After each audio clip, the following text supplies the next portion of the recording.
इतने दिनों से मेरे जैसे भूतों की कहानियां देख रहे हो, लेकिन अभी तक सब्सक्राइब नहीं किया। क्यों? इसकी सजा मिलेगी। इस वीडियो में दिखाए गए नाम, वर्ण, व्यवसाय स्थान और घटनाएं सभी काल्पनिक है। इसका किसी मृत्यु व्यक्ति या जीवित व्यक्ति से कोई संबंध नहीं है। अगर इसका किसी वास्तविक घटना या चरित्र से कोई संबंध पाया जाता है तो यह मात्र एक संयोग होगा।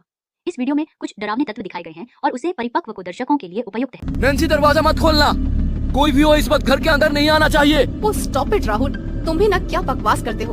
बाहर कौन है वो तो देखने दो। तुम्हें पता नहीं है, आज अमावस्या की रात है, ऊपर से तेज बारिश, ग्रहण का योग है। बुरी आत्माएं अपने प्रबल प्रभाव में रहती हैं। हो सकता है कोई बुरी आत्मा अपने शिकार की तलाश में दरवाजा खटखटा रही हो। राहुल और नैन्सी दोनों कॉलेज में एक साथ पढ़ते थे। वहीं उन दोनों की अच्छी दोस्ती हुई और उसके बाद दोनों हॉस्टल छोड़कर एक मकान शेयर करके रहने लगे। नैन्सी, मेट का फोन आया था, आज वो नहीं आने वाली है। मेरा कॉलेज में जरूरी लेक्चर है, इसलिए मैं तुम्हारी हेल्प नहीं कर पाऊंगा। लंच का देख लेना क्या बनाना है। जिस दिन मेड नहीं आती उसी दिन कॉलेज में तुम्हारा इम्पोर्टेंट लेक्चर होता है जिसे तुम छोड़ नहीं सकते। मगर अब तुम्हारी बहानेबाजी और नहीं चलेगी। ये पकड़ो झाड़ू और डस्टर, फटाफट डस्टिंग करके घर की सफाई कर दो। मैं हम दोनों के लिए लंच बनाती हूँ। नैन्सी, मैं झूठ नहीं बोल रहा हूँ यार, आज मुझे जाने दो, शाम को आकर घर की डस्टिंग कर दूंगा। वैसे तो मैं हम दोनों के लिए बाहर से खाना ऑर्डर कर देता, मगर आज मंगलवार है। तुझे पता है ना, मंगलवार को मैं नॉनवेज और प्याज नहीं खाता, और बाहर नॉनवेज के अलावा कुछ अच्छा मिलता ही नहीं है। आज तो देख लेना प्लीज। कहते हुए राहुल घर से बाहर चला गया। नॉनवेज नहीं खाना है तो खाना खुद बना लो। मंगलवार और शनिवार मैं तो नॉनवेज को छोड़ नहीं सकती। मैं तो आज नॉनवेज ही बनाऊंगी। कहते हुए नैन्सी कच्चे गोश्त के टुकड़े को सूंघने लगी। कच्चे गोश्त की खुशबू सूंघकर उसकी आंखों में चमक आ गई। ये खुशबू तो मुझे दीवाना कर देती है। कैसे लोग नॉनवेज नहीं खा सकते। राहुल कॉलेज के बाद मंदिर गया तो पुजारी जी उसे देखकर खुश हो गए और बोले, बेटा, आज के जमाने में मैंने तुम्हारे जैसा भक्त नहीं देखा। कितनी भी बारिश या धूप क्यों ना हो, तुम हर मंगलवार मंदिर जरूर आते हो। दादी कहा करती थी कि जीवन में कोई नियम हो तो जीवन में अनुशासन आता है। हम लोग रोज का तो कोई नियम नहीं ले सकते, इसलिए मंगलवार को मंदिर जाने का नियम ले लिया। सच बताऊं तो मंदिर आकर दिल को सुकून मिलता है। बेटा, भगवान के पास आकर तो हर एक को सुकून मिलता है। वैसे बेटा, मुझे तुमसे कुछ बात करनी है। यदि तुम बुरा ना मानो तो बोलूं? हाँ बाबा, बोलिए, क्या बात है। आपकी किसी बात का मैं क्यों बुरा मानूंगा। बेटा, आज के जमाने में कोई बुरी शक्ति को नहीं मानता। भूत प्रेत की बातें लोगों को हंसी मजाक लगती है, मगर एक बात समझ लो, यदि भगवान है तो शैतान भी है। कभी भी तुम्हारा किसी बुरी शक्ति से सामना हो तो एक बार हनुमान जी को जरूर याद कर लेना। तुम्हारे सारे संकटों को दूर करने की ताकत हनुमान जी में है। बचपन में दादी से कई बार भूत प्रेत के किस्से कहानियां सुने। दादी भी यही कहती थी कि यदि भगवान है तो शैतान भी है। अब मैं कभी संकट में संकट मोचन को नहीं बोलूंगा। राम राम, चलता हूँ बाबा जी। राम राम बेटा, भगवान भला करे। राहुल जब घर आया तो उसने देखा कि नैन्सी ने नॉनवेज बनाया था। नॉनवेज देखकर राहुल गुस्सा होते हुए बोला, क्या यार नैन्सी, तुम एक दिन भी बिना नॉनवेज खाए नहीं रह सकती। हाँ, तुम्हें पता है ना, मंगलवार और शनिवार को किचन में नॉनवेज अवॉइड करना चाहिए। राहुल, जरा आराम से। इस तरह किससे बातें कर रहे हो। मैं कोई तुम्हारी वाइफ नहीं हूँ जो तुम्हारी ऊंची आवाज में बात सुनूंगी। हम लोग लिव इन में रह रहे हैं। आइंदा मुझसे बात करने के पहले अपनी आवाज नीचे रखना, और इतनी प्रॉब्लम है तो खुद अपना खाना बना लेना। राहुल गुस्से में अपने लिए खिचड़ी बनाकर खा लेता है। अगले मंगलवार को जब वो मंदिर जाता है तो पुजारी जी उससे उसके हालचाल पूछते हैं और उसे कहते हैं, बेटा, आज पता है एक खास रात्रि है। मंगलवार के दिन अमावस्या और उस पर ग्रहण, यानी कि एक तो करेला और ऊपर से नीम चढ़ा। आज अपना विशेष ध्यान रखना बेटा। बाबा, आप मुझे विशेष ध्यान रखने को क्यों कह रहे हैं। बेटा, पता नहीं मुझे क्यों ऐसा लगता है कि तुम्हें बुरी शक्तियों से बचकर रहना चाहिए। आज तुम्हारे साथ कुछ गलत हो सकता है, संभल कर रहना बेटा। हो सकता है आज ये शक्तियाँ तुम्हारे साथ कोई छल करे। ग्रहण के सूतक का टाइम हो रहा है, मंदिर बंद करना है। राम जी भला करे बेटा। ये कहकर पुजारी जी वहाँ से चले गए। वहीं पर एक और पंडित जी खड़े थे। उन्होंने पुजारी जी से पूछा, आपने इस बच्चे को इस तरह क्यों सचेत किया पंडित जी।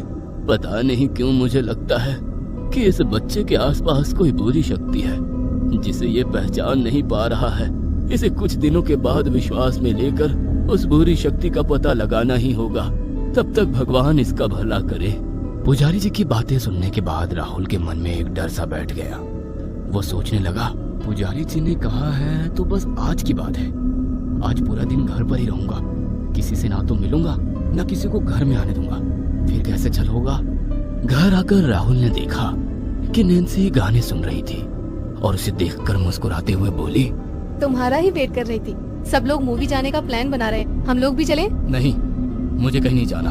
तुम्हें जाना है तो तुम चली जाओ, वैसे भी आज मेरा मूड ठीक नहीं है। कहते हुए उसने गाने बंद करके हनुमान चालीसा लगा दी। ये देखकर नैन्सी गुस्से में बोली, मूड तुम्हारा ठीक नहीं है तो मेरा क्यों खराब कर रहे हो? अच्छे भले गाने सुन रही थी, ये भजन लगा दिया। तुम्हें पता है ना, मुझे ये सब चीजें बिल्कुल पसंद नहीं है। हाँ हाँ, एक तुम ही हो जो भजन सुनकर अपना दिमाग खराब करती हो।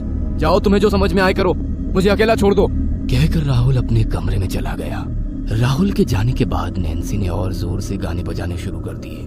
थोड़ी देर बाद दरवाजे की घंटी बजी तो राहुल चौकन्ना हो गया। वो अपने कमरे से ही बोला, नैन्सी दरवाजा मत खोलना, कोई भी हो इस वक्त घर के अंदर नहीं आना चाहिए। ओ स्टॉप इट राहुल, तुम भी ना क्या बकवास करते हो। बाहर कौन है वो तो देखने दो। तुम्हें पता नहीं है, आज अमावस्या की रात है, ऊपर से तेज बारिश, ग्रहण का योग है। बुरी आत्माएं अपने प्रबल प्रभाव में रहती हैं। हो सकता है कोई बुरी आत्मा अपने शिकार की तलाश में दरवाजा खटखटा रही हो। कहते हुए राहुल अपने कमरे से बाहर आ गया। क्या बकवास कर रहे हो? अमावस्या, ग्रहण, बुरी आत्माएं, तुम्हारी तबीयत तो ठीक है? आज से पहले तो तुम्हें कभी इस तरह से बात करते हुए नहीं देखा। दोनों बातें कर रहे थे कि दोबारा घंटी बजी। नैन्सी दरवाजा खोलने के लिए आगे बढ़ने लगी तो राहुल ने उसे रोक लिया, मगर नैन्सी राहुल को धक्का देकर दरवाजा खोलने चली गई। जैसे ही नैन्सी ने दरवाजा खोला तो देखा बाहर उसी की हम उम्र एक लड़की खड़ी थी। उसने नैन्सी की ओर देखकर कहा, थैंक्स, आपने दरवाजा खोला। मैंने एक दो घरों में ट्राई किया मगर पता नहीं क्यों किसी ने दरवाजा नहीं खोला। आज अमावस्या है और वे लोग समझदार हैं, हमारी नैन्सी की तरह बेवकूफ नहीं कि खुद अपने लिए आई हुई आफत के लिए दरवाजा खोल दे। व्हाट? तुम उसकी बातों पर ध्यान मत दो। कोई मदद चाहिए? हाँ, मेरी गाड़ी खराब हो गई है और यहाँ पर नेटवर्क भी नहीं है। क्या मैं फोन करके अपने घर वालों को इत्तला कर सकती हूँ? नैन्सी ने उसकी ओर देखा। उसके सर और हाथ से खून निकल रहा था। तुम्हें तो चोट भी लगी है, तुम्हें फर्स्ट एड की भी नीड है। अंदर आओ। नैन्सी ने उसे जैसे ही अंदर आने को कहा, वो अपनी बड़ी बड़ी आंखों से मुस्कुराते हुए राहुल की ओर देखने लगी। राहुल को उसकी आंखों से डर लगने लगा। नैन्सी ने उसे वॉशरूम की ओर भेजा। जैसे ही वो वॉशरूम में गई, राहुल गुस्सा होते हुए बोला, तुम्हें कोई बात एक बार में समझ में नहीं आती क्या? मैंने मना कर दिया था, उसके बावजूद भी तुमने उसे घर में आने दिया। व्हाट रबिश, कुछ भी बोलते हो। अच्छी खासी लड़की से डर लग रहा है तुम्हें? वह लड़की जब वॉशरूम से बाहर आई तो नैन्सी उसके लिए पानी लेकर आई और बोली, ये पानी पियो। क्या लोगी तुम, चाय या कॉफी? नहीं, मुझे कुछ नहीं चाहिए। कहते हुए वो राहुल को देखकर मुस्कुराने लगी। राहुल को उसकी मुस्कुराहट जरा भी अच्छी नहीं लग रही थी। नैन्सी उससे बातें करने लगी, मगर राहुल गुस्से में अपने कमरे में चला गया। मैंने तो तुम्हारा नाम ही नहीं पूछा। मारिया, मारिया नाम है मेरा। इतनी रात में तुम यहाँ क्या कर रही थी? किसी काम से पास के शहर में गई थी, लौटते समय देर हो गई।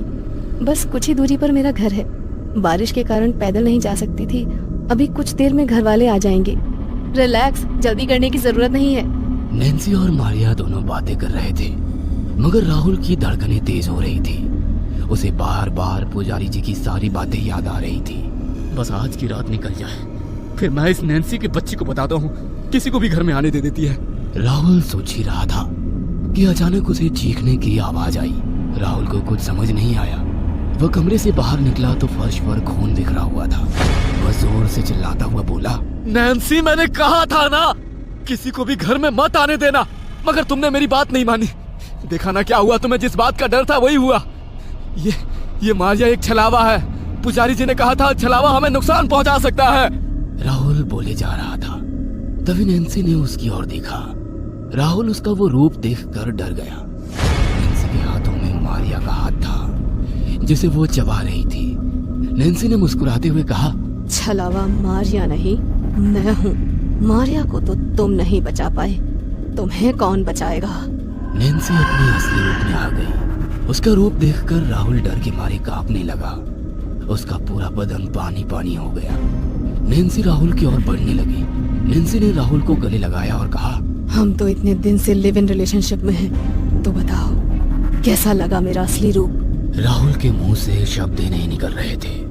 अपनी मौत को सामने देखकर उसके दिमाग ने भी काम करना बंद कर दिया था।